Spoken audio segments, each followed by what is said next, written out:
Far Cry 5's DLC. Okay, this is the first of 3 planned DLC things. So Yes. they got Martian spiders, Martian alien waves, crazy stuff, zombies, Hong Shu, and Vietnam. Another flight of fancy for the gamers out there. Yeah. Okay. How much have you played of this thing so far? I think I'm about 2.5 hours. in there. Okay. I beat it last night, but I feel like I it's skipped. It is short. I think you can expect, like, if you want to be exhaustive, like 3 to 5 hours. Like the landmass, it's not huge. It's like smaller than maybe one of the regions from Far Cry 5. It seems to be fairly compact, but also you're wandering around a valley. Yeah. So you do have to do kind of like some snaking and backtracking because the canyon walls.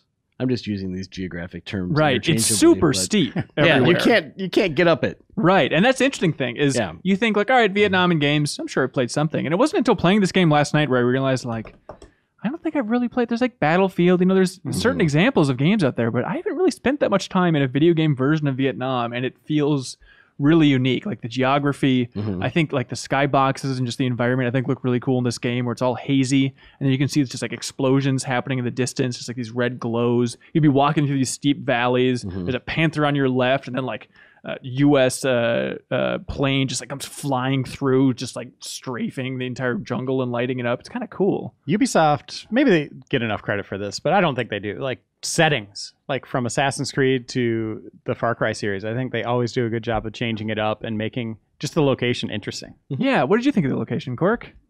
Yeah, it's interesting. I agreed. I don't have a whole lot to contribute there other than the word interesting. It just, I mean, even as small little details like they have, I don't know if they're speakers or radios, but they're like blasting propaganda. Oh, the propaganda, yeah. And it's one of those things where it's like this Vietnamese lady just saying like, you are going to die here. Give up hope. Don't come around these parts. So Go back home. Let's back up a little bit. Please. So this basically, it starts off in Vietnam during the war. And you are playing as the character who, if you played the main campaign, you collected a bunch of lighters for him. Oh, okay. I didn't get that far in the campaign, but you are collecting lighters in this as well. You're collecting the lighters, right? Yeah. So you're playing as him, and you're like a little animated sequence at the beginning. Your helicopter crashes, so then you're trying to get to an extraction point. That's it. And it is a nice change of pace from the campaign. Yeah. So I think it gives me what I think that the main outpost loop I think wasn't as satisfying as it had been in previous Far Cry's. This gets back to the like reinforcing and rewarding a style of gameplay that you didn't necessarily need to do, which I think is where Far Cry is at its best. Right. Where you're sneaking and you feel like the apex predators that Ubisoft likes to. You go back to your survival instincts, as they like to say for Far Cry. Because Reiner, what this does is it has like this weird tiered system of skills. So the more stealthy you are, like if you get seen or captured, it'll reset. But if you're stealthy and continue doing takedowns, it'll like pile up like this multiplier of new skills where like it'll auto target enemies, stuff like that. Yeah, it makes They it should so put that in the main game. Yeah, very early on, like you can like you don't have a skill tree necessarily. It's just a thing that's constantly like popping up and going down depending on how reckless you are to increase how quickly you run or move while crouched. It'll, like you said, target and ultimately will let you target enemies automatically through walls. So you do feel like a big superhero. And also it doesn't just for takedowns. You can snipe people and that will increase it. So I found a really nice sniper rifle this morning and was able to just like terrorize people in a fun way. Yeah, in a fun Vietnam kind of way. Get that meter going up here. Do you think this was originally going to be like a full game that they ended up saying, no, let's not do that? But they were like, well, we could just do it as the DLC. I'm sure somewhere on a whiteboard where they're pitching possible locations, the idea of a Vietnam Far Cry came up. But what I love about this, and hopefully it'll carry through the other ones as well, is it lets the Far Cry series kind of experiment in these smaller bite-sized things where, the setting's so important, like you said. And now just to have a smaller self-contained version of that, you need Far Cry 5 to play it, by the way, which is kind of a bummer. But just to get to experience that, like, all right, I get the setting. I know what Far Cry 5 would kind of, or Far Cry would kind of be like in that setting. Moving on. Now we get Mars Far Cry. Now we get Zombie Far Cry. I love the small experiments. I was actually a little, I was excited about this to see what the DLC was going to do. I like the idea, like you're saying, of these like smaller little experiences, but I was concerned because one of the things that they're really pushing with Far Cry 5 is the arcade, where people can use assets from a variety of different Ubisoft properties to kind of build their own levels and that kind of thing. I was thinking before I started playing, I was like, I hope this does not feel like something that someone just built using their tools. Disney Infinity levels. Yeah, exactly. Right. So it does not feel like that. It does feel like something a little more handcrafted.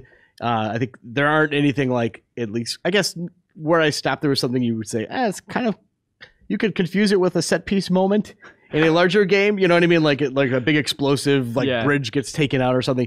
There's nothing like super crazy. We're like, oh my gosh, I can't believe that they were able to do this in DLC. But at the same time, it doesn't feel like something that a group of amateurs cobbled together over the weekend using those assets. And Ubisoft Shanghai made it. The director, I looked up his history. He goes back. He's like a designer on like the Tarzan game that Ubisoft made, Myst 4. Like he's an old timer from Ubisoft, and it's cool that he gets his shot making this weirdo little experience. Yeah, I'm totally with you. And also like the Outposts, I think that it goes back to like I said earlier. It kind of what I think Far Cry is at its best is kind of Far Cry 3 style Outpost where you're kind of there's more animals in cages than I found in Far Cry 5, which I'm a sucker for. Yeah. It's a nice way to kind of divert attention from you, and it seems like the way that the enemies are kind of laid out, it's a little more interesting to interact with those as puzzles than it was with Far Cry 5. I felt like I was just so powerful most of the time. I had so many tools and everything in Far Cry 5. It wasn't the base game. It wasn't particularly fun or interesting. Yeah. And you mentioned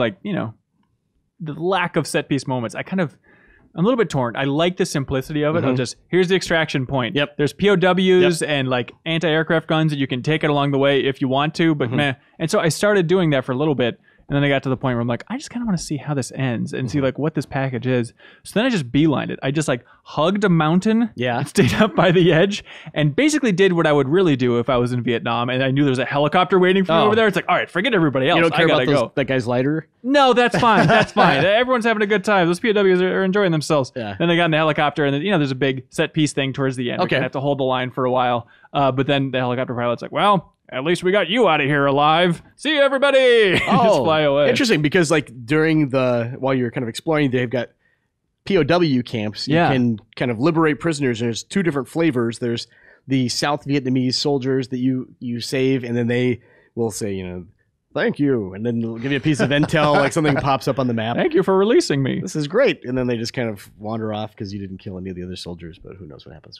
But then there's also the 3 named characters who are kind of your crew, like, hey, Joker and Moses. And right. Oh, Joker, huh? Yeah. You won't believe it, what he has tucked into the brim of his helmet. Ooh. No, don't say a playing card. Well, so much for that. Yeah, but you rescue those guys, and then they kind of work like the mercenaries for hire. So with a twist that they can die. Oh, right. Okay. And they stay dead. So I had one of them with me for a while, and I'm super excited. I'm telling him like, hey, go kill that sniper. Hey, you get that sniper. Don't worry, there's no consequences. Then he said, oh, he died. And I was like, well, and just threw a bunch of explosives at my feet and detonated it because I'm like, I like you. I want to see. I want to see if I can make it through with all my friends alive. So what if the alternate endings, like Hanson said, like, well, at least we saved you? What if it's like, at least we saved 2 of you? Yeah.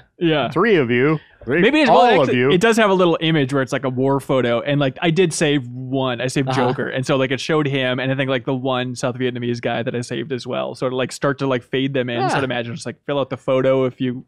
Does they have like the montage at the end that tells what they went on to do in life? Yeah.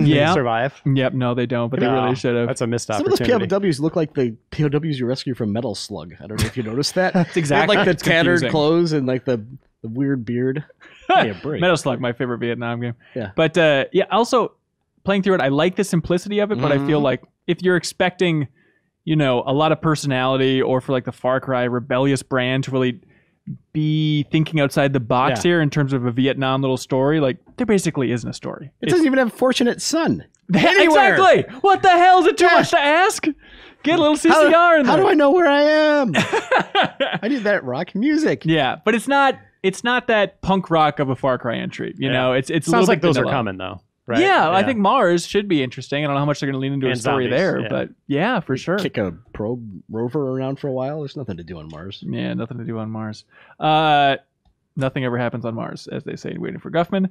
Jeff Cork, is that all you want to say about Far Cry 5 Hours into Darkness? Yeah. Okay. They should release it standalone.